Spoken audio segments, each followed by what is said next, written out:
এখন আপনারা যে মামুনকে দেখতে পাচ্ছেন, আমি খুব গর্ব নিয়ে বলতে পারি যে এই মামুনকে আমি ক্রিয়েট করেছি। মামুনের সোশ্যাল মিডিয়াতে তার ফেস ভ্যালু একটা ছিল, কিন্তু সেটা এই স্টেজে ছিল না। সেটা যেই স্টেজে ছিল সেটা সবাই জানে। রাস্তাঘাটে মার খাইতো, কোন জায়গায় মার খেতো না, রাস্তাঘাটে গিয়ে ও বলে তো যে লায়লার জন্য সম্মানহানি হয়েছে, ওর সম্মানটা কোথায় ছিল? আমার প্রশ্ন হচ্ছে যে তোমার সম্মানটা কোন দিক দিয়ে ছিল? তুমি নাচো গাও, সেই হিসেবে তোমাকে তো কেউ মিডিয়া কর্মী হিসেবে ধরেই না,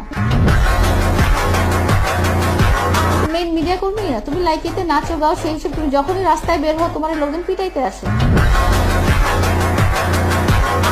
তোমার দেখতে আসে যে তোমার এই অদ্ভুত চুলের কালার, অদ্ভুত ছিঁড়া প্যান্ট, অদ্ভুত স্টাইলিং এর এইসব মানুষ যখন চিড়িয়াখানায় চিড়িয়া দেখতে আসে সেভাবেও তোমাকে দেখতে আসে। এটাকে তুমি যদি বলো যে সম্মান, তাহলে আমার